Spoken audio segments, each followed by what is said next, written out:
بالله من الشيطان الرجيم ولكل أمة أجل فإذا جاء أجلهم لا يستأخرون ساعة ولا يستقدمون وقال في آية أخرى قل لا أملك لنفسي ضرا ولا نفعا إلا ما شاء الله لكل أمة أجل إذا جاء أجلهم فلا يستأخرون ساعة ولا يستقدمون وقال أيضا ولولا يؤاخذ الله الناس بظلمهم ما ترك عليها من دابة ولكن يؤخرهم إلى أجل مسمى فإذا جاء أجلهم لا يستأخرون ساعة ولا يستقدمون صدق الله العظيم عباد الله rahimakumullah. Melanjutkan pembahasan kita tentang al-imanu biyaumil akhir, iman dengan hari akhir. Al-imanu bil yaumil akhir atau dengan hari kiamat. Kita sudah menjelaskan tentang dalil-dalil yang menjadi hujjah atau alasan keyakinan kita kaum muslimin akan peristiwa datangnya atau terjadinya hari kiamat itu. Baik dalil-dalil yang bersifat wahyu atau dalil-dalil dari wahyu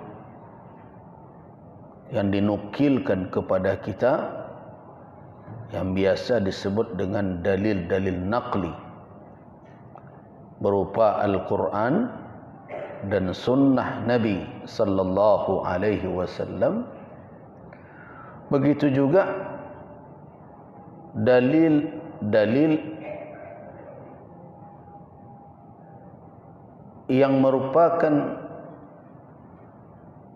alasan penerimaan peristiwa itu dalam timbangan nalar manusia atau akal manusia, yang kita sebut dengan dalil-dalil akli. Jadi antara nakli dengan akli, nakli artinya naklun, yaitu yang dinukilkan, yaitu Al-Quran dan Sunnah. Akli adalah yang diolah, dianalisa dengan akal, tidak ada sedikit pun bercanggah dua timbangan itu. Nas dari Al-Quran dan Sunnah menetapkan bahawa hari akhir itu pasti datang. As-sa'ah atiyah la raiba fi, tidak ada keraguan padanya. Dan akal manusia menerima keberadaan hari akhir itu. Bahkan kalau hari kiamat itu tidak ada,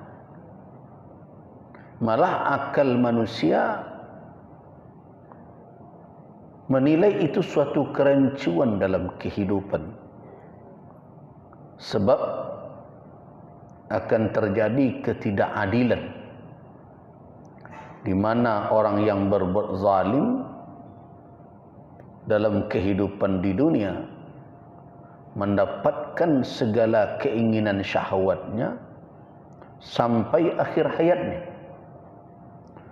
Kapan orang yang seperti ini akan mempertanggungjawabkan perbuatannya yang menganiaya orang lain itu. Kalau tidak ada hari kiamat dan di hari itu dibalasi seluruh amal perbuatan manusia dengan sempurna, dengan seadil-adilnya.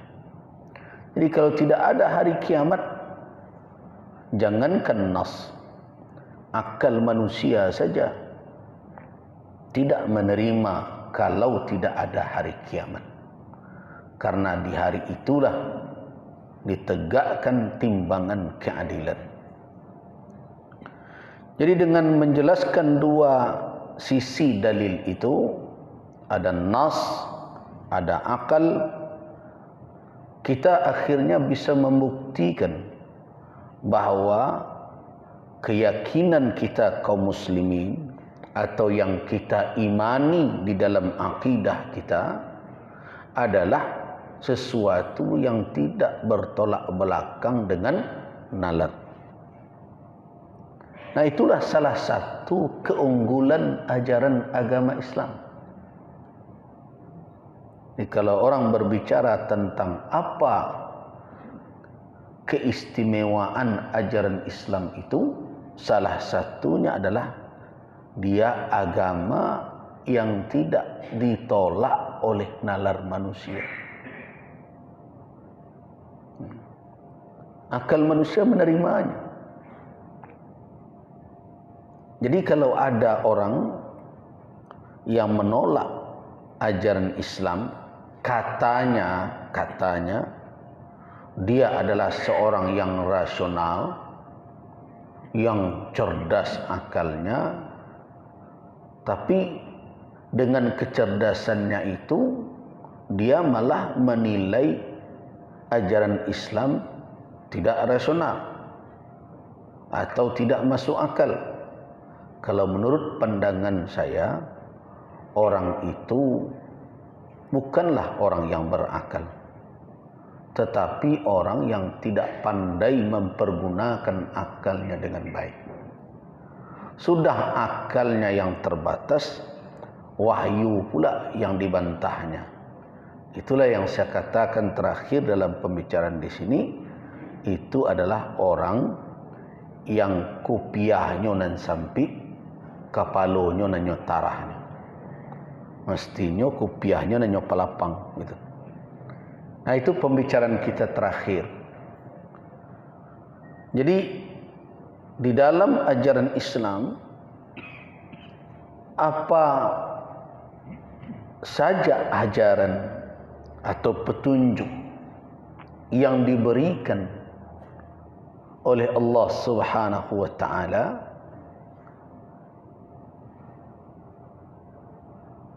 memiliki alasan itu atau yang disebut dengan hujjah, ditunjukkan oleh dalil-dalil, bukan hanya Al-Quran saja. Ada orang yang kadang-kadang membatasi makna dalil itu dengan Al-Quran atau sunnah saja. Tidak. Dalil itu Al-Quran, sunnah, ijma', qiyas. Itu dalil. Kemudian ada dalil-dalil yang lain, istihsan, istislah, kemudian qaulun sahabi, kemudian berikutnya adalah syar'u man qablana, kemudian uruf, kemudian istishab. Itu dalil-dalil. Jadi jangan ada yang membatasi dalil itu hanya sebatas Al-Quran. Mana Al-Qurannya? Karena ada pula orang yang berkata begitu. Jadi dia ingin setiap penjelasan itu disebut di dalam Al-Quran. Ya tidak mungkin.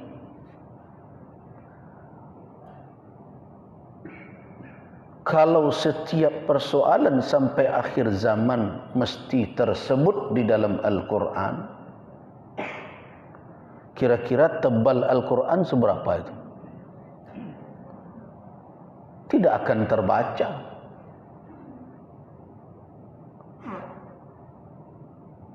Jadi Al-Quranul Karim menjadi pedoman. Nanti petunjuk, pengamalan, pelaksanaan Al-Quran itu ada di dalam penjelasan Nabi, sunnah. Al-Quran sudah, sunnah sudah. Selesaikah sampai di situ? Belum juga. Karena peristiwa demi peristiwa dalam kehidupan ini terjadi silih berganti, di mana di masa Nabi sallallahu alaihi wasallam bisa jadi belum ada kasus tersebut. Ya, apa contohnya? Sederhana saja.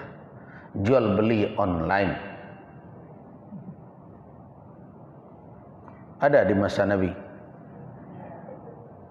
Tidak ada. Internet belum ada. Gadget belum ada. Nah, masa semuanya harus ada tak Qur'annya? Kalau tersebut dalam Al-Quran online, ya tidak bertemu. Nah, para ulama tetap mempedomani Al-Quran, tapi kemana rujukannya? Kepada bai'. Kemana rujukannya? Kepada dain. Kemana rujukannya? Kepada ridha, antaradin. Jangan sampai kamu satu sama lain memakan harta secara batil. Nah, ayat-ayat yang terkait dengan itu, apa hubungannya dengan online tadi? Nah, begitu. Nah, muncullah nanti penjelasan dari sunnah tentang salam, tentang istisna, ya. Kemudian berikutnya dari situ ulama memeras lagi nalar mereka, mencari rumusan apa yang menjadi ketentuan-ketentuan yang harus dipatuhi di dalam bermuamalat, dalam berinteraksi di bidang finansial ini. Muncullah rukun, syarat. Nah, dari ketentuan-ketentuan itu nanti diterapkan oleh ulama kepada kasus yang muncul tersebut. Barulah lahir hukum, ini sah, ini tidak sah, akibatnya ini halal, boleh dipergunakan, ini tidak. Jadi begitu. Jadi jangan dikatakan ulama, ma dalilnya. Kayaknya jalannya kawak sepanjang itu, lain ngerti wak. Jadi jangan dipandang enteng pula kajian yang dilakukan oleh ulama. Itu baru secara ringkas. Bagaimana kalau saya mesti menjelaskan bahwa yang dikatakan dengan bai' wa ahallallahu al-bai'a wa harrama riba. Ulama ketika mencoba menafsirkan ayat itu mengkaji satu sababul nuzul, dikajinya. Yang kedua munasabah ayat antaranya, dikajinya. Kemudian berikutnya yang ketiga, mereka harus ketahui pula ini turunnya di mana, apakah dia Makkiyah atau dia Madaniyah, dan seterusnya. Kemudian berikutnya mereka juga fahami dahulu hadis-hadis yang terkait dengan itu. Hadis tidak asal dicomot juga, dicari lagi ini sahihkah, tidak sahihkah. Nah, terkadang ditemukan petunjuk sunnah ini multi interpretasi, mungkin ini, mungkin itu. Seperti ada hadis Rasulullah melarang bai'ataini fi bai'atin wahidah, dua jual beli dalam satu akad jual beli. Ini bagaimana penafsirannya, pemahamannya. Nah, lihat lagi penjelasan para sahabat. Dianalisa lagi setelah hadis ini, dianalisa apakah dia sahih atau tidak, kemudian bagaimana petunjuknya, kemudian difahami lagi bagaimana para sahabat memahami petunjuk Rasul, bagaimana prakteknya di tengah mereka. Kemudian berikutnya setelah dapat kesimpulan, difahami lagi konsep yang berjalan saat ini, apa sebenarnya yang terjadi, bagaimana itu bisnis dijalankan, seperti apa nanti kalau terjadi khusumat pertikaian antara mereka, apa hal-hal yang mungkin menimbulkan gharar, penipuan dan berbagai macam. Nah, setelah itu dirumuskan, kemudian berikutnya baru dicocokkan dengan kesimpulan, ini masuk tidak, memenuhi syarat atau tidak. Baru kesimpulan ulama mengatakan ini, apakah nanti dia katakan halal, ini akad ini sah, ini tidak sah. Nah, begitu. Nah, sebagai umat mestinya kita menghormati yang perkara seperti itu bisa dijelaskan oleh ulama kepada orang-orang yang memang memiliki wawasan keilmuan yang minimal memahami pula hal itu. Tidak istilah saja kadang tidak faham. Jadi karena itu ada satu hal yang saya gelisah melihat perkembangan akhir-akhir ini. Banyak umat yang tidak tahu lagi adab berfatwa dan meminta fatwa. Jadi kalau kita bertanya kepada ulama kita, maka ada adabul istifta namanya. Salah satu saja di antara yang diingatkan oleh ulama dalam adab meminta fatwa adalah tidak membenturkan antar fatwa. Saya sering mendengar orang tanya, "Buya tanya cie, kece ustaz itu." Itu sebenarnya tidak perlu. Tu kerajo awak acok tu madu adu ustaz. Kece ustaz itu model itu buya banur buya. Nah, kadang buya nan ditanyo dek karena Allah lupa pula kaji bajawab pula, tu di luar ustaz kau berantuk-rantuk sini semua ini. Kalau dahulu ditegur itu orang yang bertanya seperti itu, tanya sajalah, tidak perlu disebut fatwa orang lain. Nah, banyak. Kemudian adab yang satu lagi, menuntut, apa dalilnya? Jelaskan kepada saya sunnahnya. Nah, saya tanya lagi, kalau saya sebutkan sunnahnya, bapak-bapak dan ibu-ibu tahu tak ini sahih dan tidak sahih? Kan tidak juga. Kadang pepatahnya kecil sunnah, oh iya lah ada dalilnya sunnahnya. Padahal pepatah Arab. Nah, jadi harus dihadirkan kembali, kalau menurut saya, adabul istifta, adab meminta fatwa, supaya kehidupan kita ini nyaman, damai, dan ilmu itu betul-betul kita ambil dengan suasana yang tenang dan membuat kita saling rukun satu sama lain.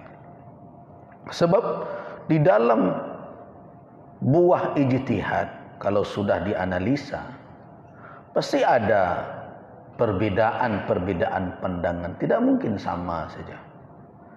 Ya, seperti ada yang bertanya, "Ya, benarkah bahwa ketika orang melipat tangan salat itu di sini yang sunnah?" Nah, kalau menurut saya tidak. Walaupun saya tidak menolak orang yang memilih, silakan memilih dan demikian. Sebab dalam bacaan saya,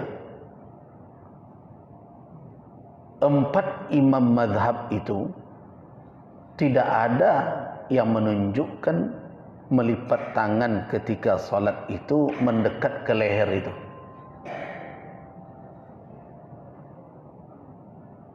Tidak ada. Bahkan Imam Ahmad bin Hanbal yang merupakan imam ahlul hadis ya, memakruhkan yang begini nih, memakruhkannya. Nah terus kenapa ada begitu sekarang? Karena ada orang yang memahami hadis ala sadri, jadi meletakkan tangan kanannya di atas tangan kirinya, ala sadri, di atas dada, begini dia memahaminya, di atas. Padahal imam-imam mazhab itu memahaminya ala sadri itu adalah bainas surrah was sadr, antara pusat dengan dada. Jadi di atas pusat dengan di bawah dada. Kecuali ada lagi hadis lain yang mengatakan bahawa meletakkannya tahta surrah. Nah, para sahabat mengamalkan dua hal ini. Karena itu tidak kita temukan dari 4 mazhab yang masyhur dalam kajian fikih. Jangan dikatakan bahawa mereka tidak merujuk hadis. Aneh pula ya. Para imam-imam itu orang-orang yang lebih mumpuni dari kita dalam perkara hadis, dalam memahami hadis. Apalagi Imam Ahmad yang punya kitab Musnad, puluhan jilid itu. Nah, memahaminya begitu. Tentu ada saja perbedaan. Ada yang begini, saya cuma ingatkan sudah, kalau memilih yang begitu, itu hak kita. Kalau memang nyaman dan yakin mendengarkan fatwa ulama yang memfatwakan demikian. Cuma satu yang saya ingatkan, jangan membatasi bahawa cara kita saja yang sunnah, cara orang lain tidak sunnah. Akhirnya kalau begitu 4 imam mazhab jadi tidak mengikut sunnah dalam perkara itu. Kalau bagi saya itu mustahil. Kenapa? Karena mereka adalah fuhul, tokoh-tokoh besar dalam perkara sunnah, dalam perkara fikih. Nah ini contoh. Ada saja perbedaan. Nah ada sebagian yang kadang tidak bijak dalam menyampaikan pendapat fikih. Nah karena umat hari ini juga tidak memahami bagaimana mestinya menyikapi perbedaan-perbedaan itu, malah menjadikannya perdebatan di ruang yang tidak ada di situ ulama yang akan menengahinya. Akhirnya jadilah debat palanta. Nan surang tak mengerti, nan surang tak lo paham. Suaranya sama-sama karih kedua. Nah itulah yang terjadi. Nah, itu contoh. Akhirnya main tuduh-tuduhan. Kamu tidak sunnah. Ini kamu anti mazhab. Berbagai macam. Nah jadi begitu para ulama memahami dalil. Jadi dalil bukan hanya sebatas Al-Quran dan Sunnah saja. Tapi ingat, dalil-dalil yang lain yang saya sebutkan tadi, ijma', qiyas, istihsan, istislah, qaul sahabi dan lain seterusnya sampai istishab, itu tidak keluar dari yang dua itu. Nah itu yang perlu diyakini, bahwa dalil-dalil yang lain, ijma' kah, tidak akan bertolak belakang dengan Al-Quran dan Sunnah. Karena tidak ada ijma' kalau bertentangan dengan Al-Quran dan Sunnah. Tidak akan mungkin. Karena ijma' itu ada mustanadnya, ada sandaran. Bedakan ijma' dengan ijtima'. Kalau ijtima' ini namanya berkumpul. Ijtama'an nas, orang berkumpul. Tapi ijma' adalah suatu apa?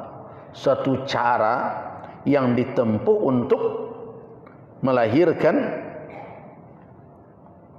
suatu kesimpulan hukum dengan